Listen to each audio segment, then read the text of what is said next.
Cash, credit, debit, and totally free. The WBBM Noon Business Hour continues. The U.S. men's soccer team takes on the Netherlands in the World Cup knockout round starting at 9 o'clock tomorrow morning.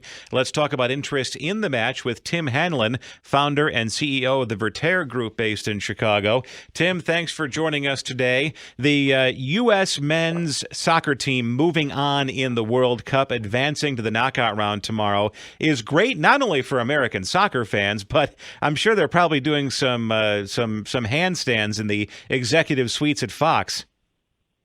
Yeah, no doubt that Fox Sports is enjoying the benefit of the United States' participation, number one, with some very strong and growing numbers across the three group stage matches. But now that the U.S. is into the knockout round, and with a huge game against the Netherlands, we'll see how it goes. It's only adding further momentum. Fox took over the U.S. English language rights for the last World Cup in 2018 in Russia.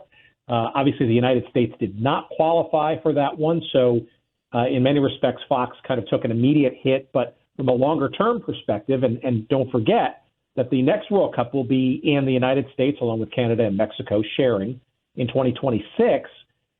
So the momentum is very much a very long-term, shall we say, masterstroke for Fox in that regard. And the United States' performance only adds to the intrigue and, frankly, draws more people outside of soccer fandom into the mix, right? It's a United States Olympic-like gathering moment where everybody, regardless of their how much of a fan of soccer they are, can relate and event-wise join right in and cheer on. How does this work from a dollars and cents perspective for Fox? Because unlike regular, traditional sports or other sports broadcasts where there are lots of availabilities for commercials, stoppages in play, timeouts, halftime, time between quarters, time between innings, you have none of that in soccer. The game just keeps going, and then all of the time for timeouts and so on and so forth gets tacked onto the end as stoppage time. So where does Fox sell the ads?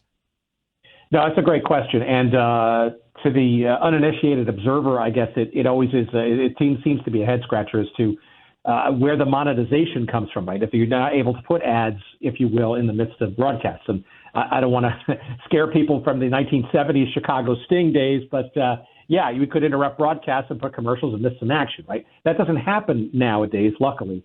But there is plenty of monetization to be had in the pre and post game. Especially World Cup, where analysis as well as halftime is really important and crucial, especially to the occasional viewer, the non-soccer fan. And don't forget, there's plenty of interstitial ad units, if you will, whether they be logos or signage.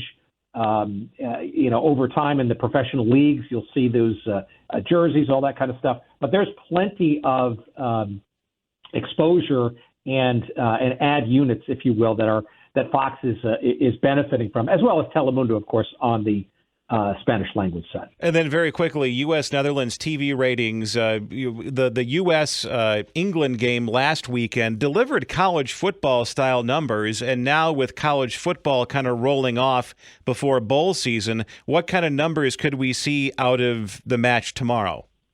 I think you may see, because it's widely available on Fox, the broadcast network, as well as being on a Saturday morning leading up to some championship college football games. Obviously, Fox being a big provider of those, I think you're going to see a gargantuan number and potentially the largest audience ever to see a U.S.